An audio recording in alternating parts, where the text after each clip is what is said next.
Assalamualaikum warahmatullahi wabarakatuh. Di sini saya Siti Uswatun Hasanah akan sedikit menganalisa mengenai sistem pengendali manajemen di Pondok Pesantren Al Khairiyah yang berlokasi di Wates, Sumbergempol, Tulungagung. Sebelum saya membahas mengenai sistem pengendali manajemen di Pondok Pesantren Al Khairiyah, saya akan membahas tentang apa sih itu sistem pengendali manajemen itu sendiri.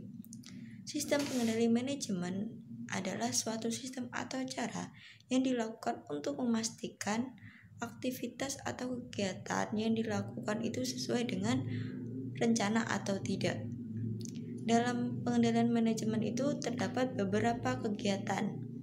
Yang pertama itu ada merencanakan sesuai dengan apa yang seharusnya dilakukan oleh organisasi. Kemudian yang kedua ada mengkoordinasi aktivitas-aktivitas dari beberapa bagian dalam organisasi. Kemudian yang ketiga ada mengevaluasi. Yang keempat ada memutuskan tindakan yang seharusnya dilakukan oleh organisasi atau lembaga tersebut.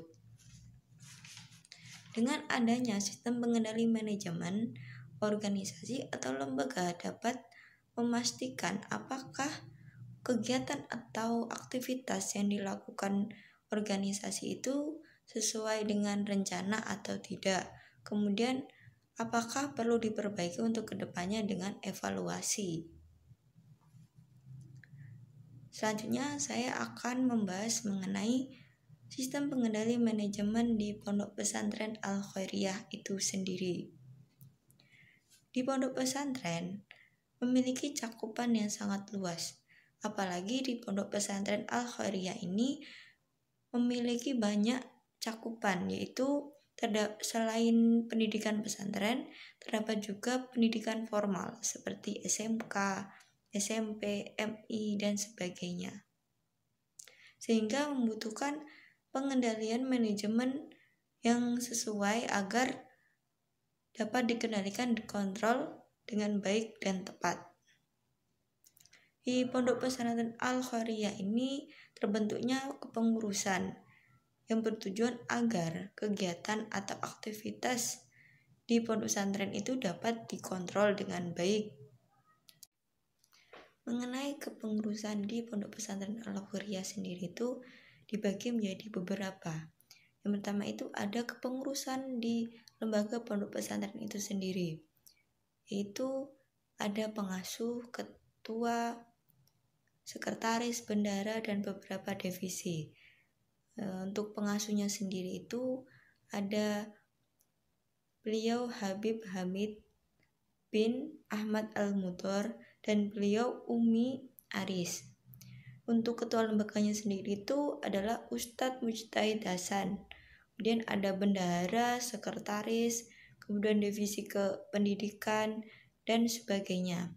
Sedangkan di dalam cakupan asramanya itu sendiri juga terdapat kepengurusan, baik itu asrama putra ataupun putri. Untuk kepengurusan putrinya itu diketuai oleh Mbak Binti Nur Khalifah, sedangkan di asrama putra itu diketuai oleh Mas Yongki Pradana. Di mana dengan adanya kepengurusan baik di pondok pesantren atau di asramanya itu sendiri dapat bertujuan untuk mengendalikan aktivitas-aktivitas dan kegiatan yang direncanakan oleh lembaga pondok pesantren Al Khairiyah itu sendiri. Adapun langkah-langkah yang dilakukan pondok pesantren itu untuk mengembangkan sumber daya manusianya sendiri dan untuk mengembangkan pondok pesantren itu. Yang pertama, bekerja sama dalam mengembangkan sumber daya yang ada di pondok pesantren itu. Kemudian bekerja sama bersama dengan orang luar untuk mengelola sumber daya itu sendiri. Kemudian yang ketiga ada juga menyediakan lapangan pekerjaan yang bekerja sama dengan pabrik gula. Selanjutnya adalah mengenai strategi kepengurusan di Pondok Pesantren Al Khairiyah itu. Yang pertama adalah mengadakan rapat bersama dengan kepengurusan pusat kemudian mengadakan rapat bersama dengan para santri untuk menegaskan peraturan agar mereka tahu bahwa ada peraturan itu dan untuk agar mereka mematuhi peraturan yang ada. Adapun hasil wawancara saya mengenai sistem pengendalian manajemen di Pondok Pesantren Al-Khairiyah bersama dengan Ketua Asrama Putri yaitu Mbak Binti Nur Khalifah. Berikut videonya.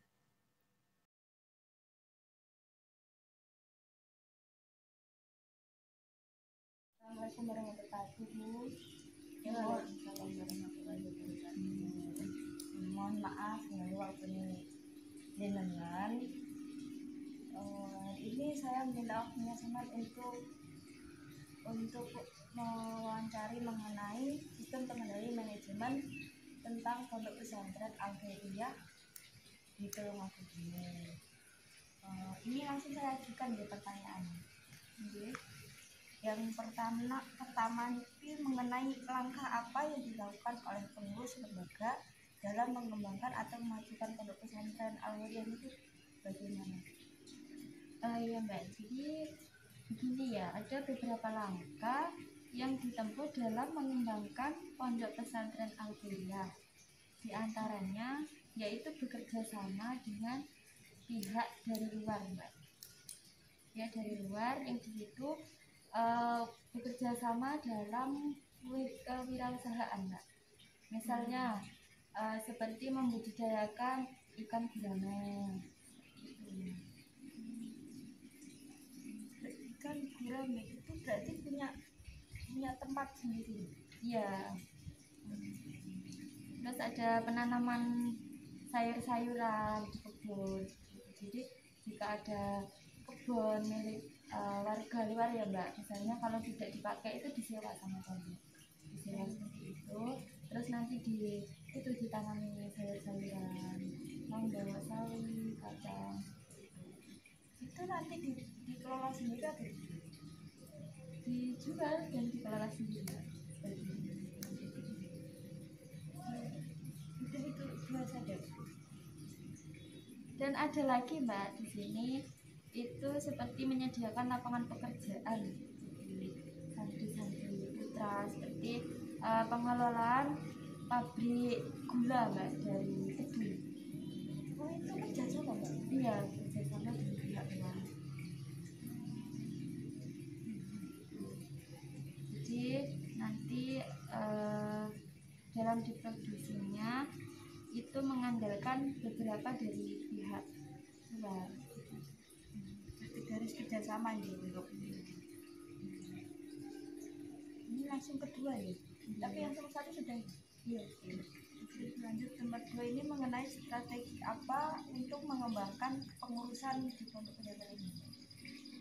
Jadi untuk mengembangkan pengurusan pondok pesantren ini salah satunya yang masih berjalan itu mengadakan rapat setiap 1 bulan sekali itu dengan pengurus pusat dan santri, seluruh santri. Ada musyawarah bulanan. Iya, musyawarah bulanan. Dan di dalam musyawarah itu membicarakan tentang program kerja pengurus dalam sebulan itu. Iya, jadi nanti program kerja yang mana yang belum bekerja, belum terlaksana seperti itu nanti bisa dievaluasi bersama. Jadi kalau setelah itu nanti sudah mendapatkan program-program ya Mbak ya, nanti diadakan lagi kumpulan dengan seluruh santri guna untuk penegasan peraturan pemilu. Berarti dibahas pondok ini.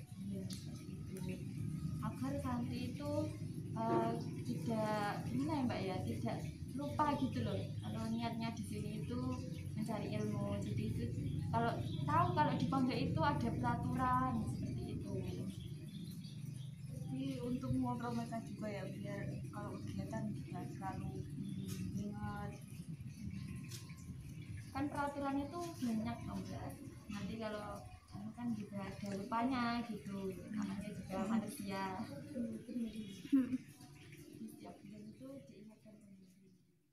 Selanjutnya saya mau menanyakan tentang cara mengontrol atau mengendalikan kegiatan pondoknya gimana Mbak? Itu dibentuknya per definisi Mbak. Perbedaannya definisi bagian. Jadi nanti dibentuk seperti CO-nya ini, CO-nya bagian ini, CO-nya bagian ini, itu sudah ada koordinatornya sendiri.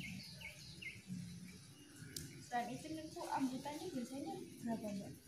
Di tab definisi itu memiliki minimal 3 anggota agar mempermudahkan dalam mengevaluasi kinerjanya itu sebenarnya definisi. Sudah ya Mas Udah gitu saja. Selanjutnya untuk pertanyaan yang keempat mengenai cara mengontrol para anggota ataupun pengurusnya dalam menyukseskan kegiatan di pondok itu gitu. Mengontrol pengurusnya ya Mbak Jeni. Ya kembali lagi. Jadi dengan adanya sistem pengendali manajemen di Pondok Pesantren Al-Khairiyah dapat membantu untuk mengendalikan aktivitas atau kegiatan yang ada di lembaga Pondok Pesantren Al-Khairiyah. Dengan adanya kepengurusan juga dapat membantu untuk mengontrol kegiatan-kegiatan yang sudah direncanakan. Sehingga pengelolaan Pondok Pesantren Al-Khairiyah itu dapat dikelola dengan baik dengan sistem pengendalian yang tepat yang dilakukan oleh kepengurusan di Pondok Pesantren Al-Khairiyah. Cukup sekian dari saya, apabila ada kesalahan mohon dimaafkan. Terima kasih. Wassalamualaikum warahmatullahi wabarakatuh.